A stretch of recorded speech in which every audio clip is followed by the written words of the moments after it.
Hello, everybody. It's me, Mr. Stacey. Really? Is that all I get? That's all I get. Let's try it again. Hello? Are you joking? Okay, no, you got one more shot at this. One more. Here we go. Hello? Better, not great. Thank you. Thank you. Uh, Hi. Well, I'm still here in New York, as you can see. And I'm here in my dining room with my little chair that I sit in when all the adults are eating. Actually, no, I'm just kidding. That is my little baby niece's, and she just left. You missed her. But I'm here in New York, and you know what? You guys should be really thankful that you are out there in that 70-degree weather because right now it's -1 degrees here. -1. You know what that means? That means that when you walk outside, your skin instantly freezes unless it's covered. Yeah, get a load of that. Isn't that crazy? They don't let anyone drive anymore. They might be closing all of the schools in New York. There's trees coming down. You can't see when you're driving. It's insane here. It's crazy town. So that's why I'm here. But I figured I'd make another video for you. We're going to be doing this for the next couple of days. Doing some problem solving very similar to yesterday. But that's all right. But first things first. Yesterday was pretty good. Let's keep it like that. I don't want any disruptions. Don't want anything crazy. If anything crazy goes on, there are going to be severe consequences. You don't want to know what they are. But yeah, that's all I'm going to say about that. Secondly, I realize since I'm at home and you're out there, and I have access to all of my things from when I was in middle school, I want to show you something because I know that middle school can be awkward. And I know that it's a little bit weird sometimes, but get a load of this. This is from when I was in middle school. Come on, here we go. Thanks. I gotta open the doors. I don't know why I closed those in the first place. So this is my living room. We decorate with pictures of my family and such. You can see all sorts of things, like check out this haircut. Isn't that great? Look at my mom's haircut. That's crazy. Oh, it's hilarious. That's my grandparents too. Check that out. And here we go. This is a picture of, get ready for this. This is a picture of, you recognize that guy? Yeah, that's me in middle school. Apparently Hawaiian shirts were really popular in middle school. I don't know. I just went with the trends. But take a look really closely. If you look really carefully, you might be able to tell that I'm missing my sideburns. Take a look. Yeah, missing my sideburns. Because I decided one day that since I didn't like the way that my mom had cut my hair, which was probably great, I was just a middle schooler at that point, and of course I'm not gonna listen to my mom, which is not true. Listen to your mom; she's usually right. But she cut my hair, and I didn't like the way she did it, so I shaved off my sideburns, which was whatever. So I just want to let you in on that little nugget of information, show you that little gem from my youth.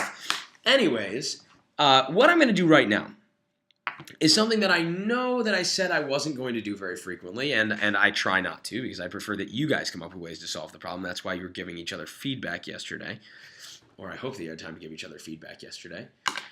I'm actually going to tell you how you could have solved the problem that we did yesterday, that one with the nickels and quarters and all that business. All right, I'm going to give it a shot. You know, there are going to be several ways that you could solve this problem. However, I'm going to give you one that you should already know because we've been working on systems of equations. And yeah, that's going to be that. So here we go. I know it's not going to be perfect. Well, I know it's not going to be perfect. I'm going to do my best because obviously the nature of the game is you're there, I'm here. I can't write on a whiteboard. I'm going to do it on paper. It might be tough to read. I might be moving fast, but sorry. Yeah. So, the question was, Maria has some number of nickels and quarters in her piggy bank. She has a total of $3.65, and the number of nickels that she has is 8 less than 4 times her number of quarters. How many nickels and quarters does Maria have? Now, first things first. It just says Maria has some number of nickels and quarters. I don't know how many she has. I wish I did, because that would help a lot, but I don't. All I know is that she has $3.65. So if I took all of the change, quarters and nickels, just lumped it in and just counted it up, I'd have a total of $3.65. All right? Okay, good to know. Not really helpful yet. I also know that the number of nickels that she has is 8 less than 4 times her number of quarters. So 8 less than 4 times the number of quarters. If I take her quarters, make 4 times that many, and then subtract 8, that'll be the number of nickels. Okay, that's going to be useful. I know it. All this stuff is useful. But how many nickels and quarters does Maria have? And here's where we get into that stuff we were talking about. Oh, check this out. What we were talking about before we left for break was whenever you have a question that's asking you to find something like this, you always want to define the variables first. Okay, I was working on this problem with my little sister before, and the problem was we hadn't defined variables. We were making mistakes straight through. Okay, so first thing I'm going to do, oh, here we go. This is crazy. First thing I'm going to do is define my variables. So it's asking me how many nickels and quarters. It's asking me for 2 completely different things. So I'm going to define 2 different variables. So I'm going to make x, that's going to be my number of, let's see what comes first, how many nickels. I'm going to make that the number of nickels. Not the amount of money that I have in nickels, but the number of nickels. How many? How many quarters? So y is going to be the number of quarters. Okay, so I'm listing out my information, defining my variables. Really, really important step, as I've said all year. Then, I'm going to think, what else does this tell me? What does this problem tell me?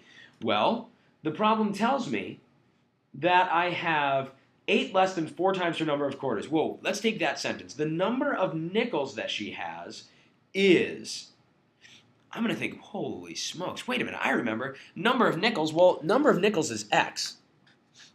Is, that word that always is, oh, that's the equal sign. X, the number of nickels is 8 less than 4 times her number of quarters. How would I write 4 times the number of quarters? Well, 4 times the number of quarters would be 4 times y. So 4y, and then 8 less than that would be just subtract 8. Hey, look, I just wrote an equation. X equals 4y minus 8. All right?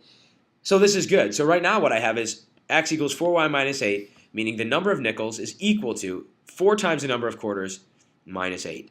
Great. I have one equation. Hey, but wait a minute. If I can get another equation with 2 variables, I can solve it like a system of equations. Perfect. Then I need to figure out what that other equation is. All right, so I have x equals 4y minus 8. And what else do I know? I know the total of their money is $3.65. So when I add up all the nickels and then all the quarters, that's going to be a dollar amount of $3.65. Unfortunately, right now, I'm not looking, x is not a dollar amount, y is not a dollar amount, x is a number and y is a number. But if I take the number of nickels and I multiply it times the value of a nickel, so 5 cents times the number of nickels, that'll give me how much money I have in nickels. 5 cents times my number of nickels, plus, well, how much is a quarter? That's 25 cents, 0.25, times the number of quarters, or 0.25y. So if I add the value of the nickels and the value of the quarters, that'll give me $3.65. Hey, well, now I have 2 equations that have 2 variables, and I can solve this as a system of equations. And what's cool is, check this out. I already have x isolated. So what is my best method going to be? Well, not elimination, because I'd have to rearrange all the terms. Not graphing. That doesn't even make sense. I already have x. I can just substitute that. So I'll substitute in place of x equals 4y minus 8. So I'm going to put 4y minus 8 in place of x, plus 0.25y equals 365. Now I just need to solve for y. Distribute, so this is going to be 0.20y minus 0.4 plus 0.25y equals 365. Use all those skills we've been talking about all year. I'm going to combine my like terms. 0.20y plus 0.25y, that's easy. That's 0.45y minus 0.4 equals 365. And now this is just a 2-step equation. I'm going to add 0.4, giving me 0.45y equals $4.05. All right, simply put, I'm going to divide by 45 hundredths on both sides, giving me y equals 9. So y is the number of quarters. So so now I know I have 9 quarters. Sweet. Well, if I know I have 9 quarters, and I already have an equation up here, once I've solved for the value of one variable, I can solve for the value of the other variable. So I'm just going to take this, and I'm going to substitute it. X equals 4y minus 8. So x is equal to 4. Well, what's y? We already solved that. Y is 9 quarters. 4 times 9 minus 8, meaning x equals 36 minus 8, or x is 28 nickels. So now I know how many nickels and quarters Maria has, but I need to check to make sure that's right, because I don't want to just leave it at this. So, because it doesn't tell me how many nickels and quarters I have together. So, hey, 28 plus 9, it's not going to make a difference whether I know that or not. But, well, what's the value of 28 nickels? 28 times 5 cents. Well, 5 cents times 20 is $1. 8 times 5 cents is 40. So we have $1.40 in nickels. And if I have 9 quarters, well, 8 quarters would be $2, plus that additional 1 is going to give me $2.25. So if I have $2.25 in quarters, $1.40 in nickels, I add that together, giving me $3.65, which was the total that she had. And now, so that's right. She has a total of $3.65. And the number of nickels that she has is 8 less than 4 times her number of quarters. So the nickels. So let's multiply. 9 times 4 is 36. That's 4 times 8 less than 36 is 28. So I know that that matches all of the criteria that I needed, meaning that she has 28 nickels and 9 quarters. If I were to write that in a complete sentence, it would be Maria has 28 nickels and 9 quarters. So that's just one way you could have done it. Sorry, I'm a little under the weather. That's one way you could have done it. Could you have guessed and checked? Could you have made a diagram? Could you have graphed those? In theory, yes. It would have taken you a really long time, but you could have. And that's that. Now, maybe you came up with another way. Great. Maybe you didn't. That's okay too. That's okay too. This is what we need to keep working towards. If we're going to be destroying that AQT, which I know you will, we're going to need to keep doing this problem-solving stuff. So you're going to have another one today. I want you to work hard. I want you to be respectful. And I look forward so much to being with you guys on Thursday, hopefully. So have a great day, guys. I will see you soon. Bye.